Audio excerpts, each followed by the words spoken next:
హరి ఓం శ్రీ గురుభ్యో నమః. హరి ఓం. స్వామి స్ఫూర్తి స్వాధ్యాయము అనే స్వామివారి బోధనండి. మనస్సును మనం స్వాధీనంలో ఎలా పెట్టుకోవాలి అనేది తెలుసుకుందాం.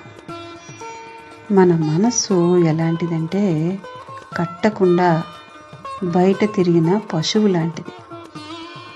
ఒక క్రమశిక్షణతో, ఒక లక్ష్యంతో, ఒక పద్ధతిగా దాన్ని స్వాధీనపరుచుకుంటేనే ఆ మనస్సు కొద్ది కొద్దిగా స్వాధీనపడుతుంది.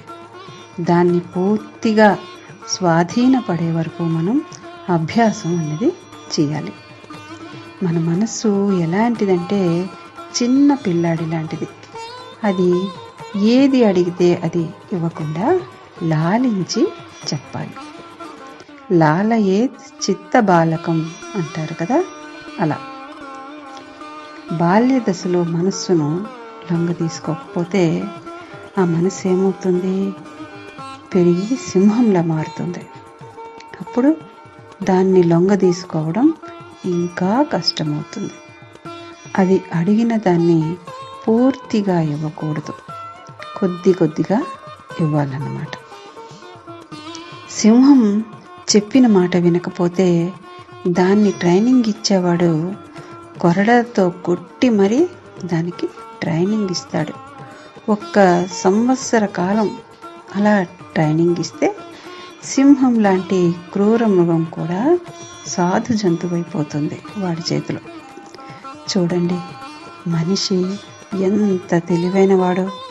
సింహాన్ని, పులిని కూడా తన మాట వినేలా చేస్తున్నాడు. కానీ మనిషి తన మనస్సును మాత్రం వినేలా చేయలేకపోతున్నాడు. అందుకే జాగ్రత్తగా మనకున్న తెలివితేటలన్నీ మన మనస్సును స్వాధీనం చేసుకోవడానికి, మన మాట వినేలా చేసుకోవడానికి ఉపయోగించుకోవాలి. ఎప్పుడైతే మన మనస్సు మన మాట వింటుందో అప్పుడు జప తప ధ్యానాలు చేయటం సాధ్యమవుతుందన్నమాట.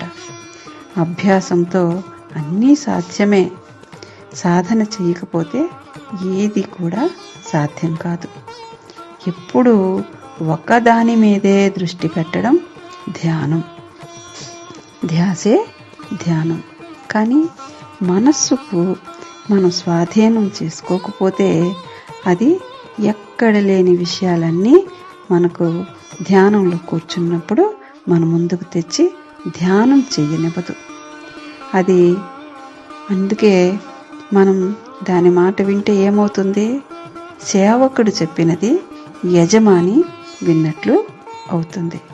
కాబట్టి మనం ఎప్పుడూ యజమానిగా ఉండి మనస్సును మన ఆధీనంలో ఉంచుకోవాలి. హరి ఓం. శ్రీ గురుభ్యో నమః. హరి ఓం.